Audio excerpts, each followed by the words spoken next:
전국 언론노조 MBC 본부장님 발언대로 좀 나와주시고요. 이진숙 위원장의 최근 월간조선 인터뷰 내용을 좀 짚어보도록 하겠습니다. 이진숙 위원장은 본인이 마지막 사선을 지키고 있다면서 지금의 상황을 다시 오지 않을 전쟁에 비유했습니다. 방통위원장으로서 직무를 어떻게 받아들이고 이해하고 있는지 제대로 파악할 수 있는 발언입니다. 전쟁이 무엇입니까? 아군과 적군이 있고 적에 맞서 무기를 들고 피 흘리는 그런 싸움을 벌이는 거 아니겠습니까? 이진숙 위원장은 합의제 행정기구의 수장으로서 공정하고 독립적으로 방통위를 운영할 생각도 의지도 전혀 없어 보입니다. 오로지 야당과 민주노총 언론노조 그리고 본인을 비판하는 국민을 모두 적으로 간주하면서 만인에 대한 1인의 투쟁을 벌이고 있는 것 같은데, 이호찬 위원장님, 민주노총 언론노조를 적으로 생각하고 있는 걸까요? 그렇게 생각하는 걸로 보입니다. 네, 그 인터뷰 내용에도 보면 과거 MBC 언론 노조와의 싸움을 영광이라고 표현했고 다시 오지 않을 전쟁이 시작됐다라고 말을 했습니다. 2012년 MBC 총파업에 대해서도 얘기가 있었는데 완전한 정치 투쟁이었다.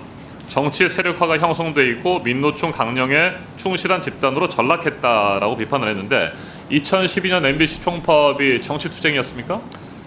2012년 파업은 아까도 말씀이 네. 나왔지만 대법원으로부터 공정방송을 지키기 위한 투쟁이었다. 그래서 합법 파업으로 인정받은 것입니다. 그래서 대법원까지 가서 합법 파업으로 인정받은 것을 여전히 불법적인 파업이다라고 이야기를 하는 것 자체가 대법 판결을 존중하지 않는 태도라고 생각합니다. 네, MBC 노조원 1,100명이 민주노총에 의해 장악되어 있습니까?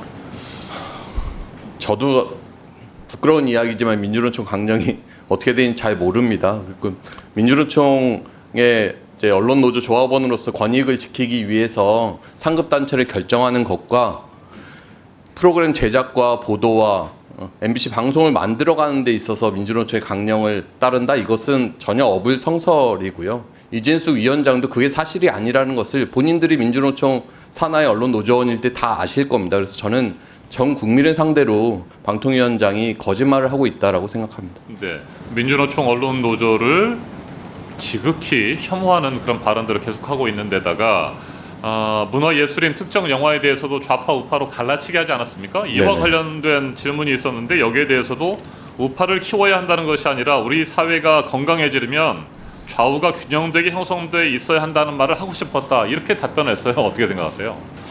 그것도 명백한 거짓말이고요. 2010년 국정원의 MBC 장악 시나리오에 보면 좌파 인사들을 척결해야 되는 대상으로 생각을 하고 있고 실제 본인들이 좌파라고 낙인 찍은 PD들, 기자들 다 내쫓았습니다. MC 뭐 패널까지 다 해서요.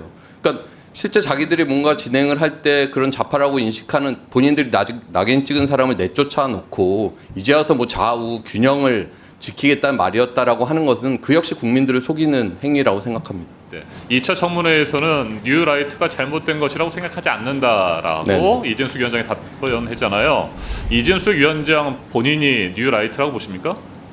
저는 이진숙 위원장의 기존의 여러 발언들 보면 극우적인 인식을 곳곳에 갖고 있다라고 생각하고 지금의 뉴라이트와 크게 다르지 않다라고 저는 생각하고 있습니다. 네. 자, MBC 박문진 이사와 그리고 KBS 이사를 방송통신위원회가 임명하고 추천하지 않았습니까? 네. MBC 박문진 이사의 효력정지 가처분 신청이 진행되고 있고요. 만약에 이대로 박문진 이사 선임이 최종 확정된다면 MBC는 어떤 회복할 수 없는 피해를 입게 됩니까?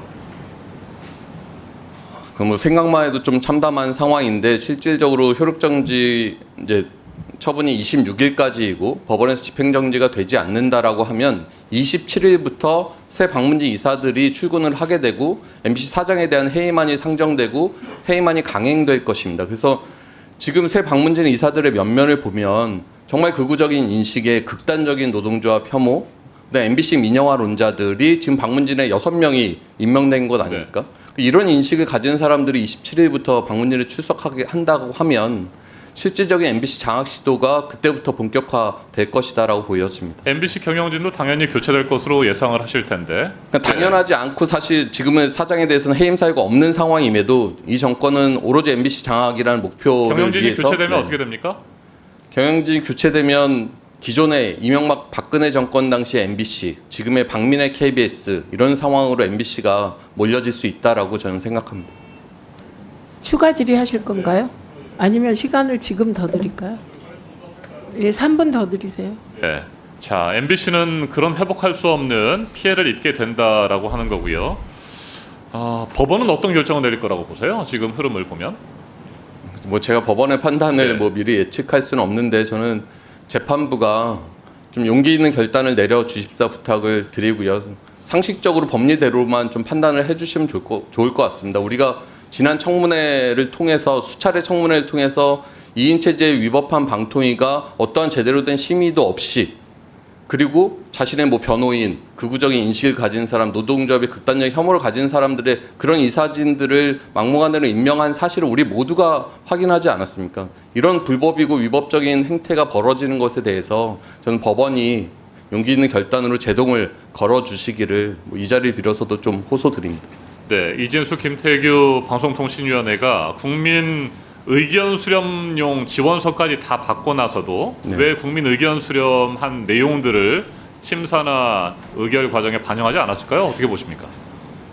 그러니까 너무 급했던 것이고 국민을 기본적으로 너무 무시한다라고 생각합니다. 충분히 절차를 거쳐서 진행을 할 수도 있었고 본인들은 뭐 탄핵이 걱정됐다라고 하지만 탄핵안이 본회의에 상정된 이후에도 24시간이라는 시간이 있지 않습니까? 그러니까 차분히 절차를 거쳐서 심의를 진행할 수도 있었던 것을 이 방통위 원장과 부위원장은 오로지 MBC를 장악하겠다는 그 미션 하나 그리고 국민의 여론이나 이런 건 전혀 안중에 없는 태도로 일관하면서 급하게 밀어붙이다 보니까 뭐 국민 의견 수렴도 볼 이유가 없고 여러 결격 사유들도 확인할 이유가 없다라고 생각하는 태도 아니었을까 싶습니다. 네, 이유도 없이 탈락한 지원자들은 너무 억울하지 않을까요?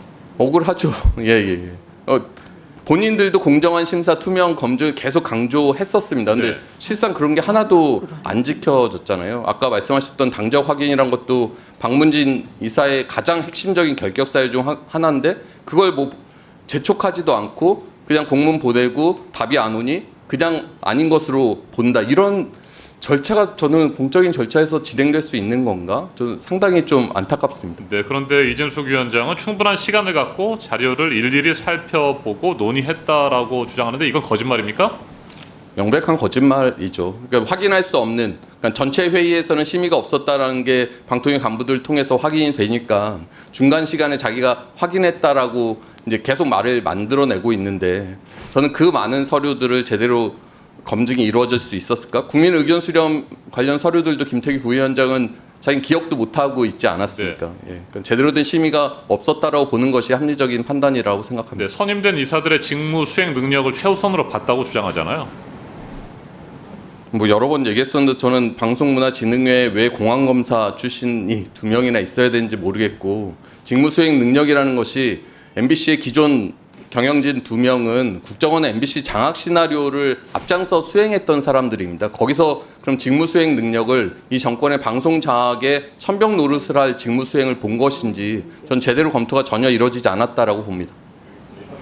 네, 이용기 위원.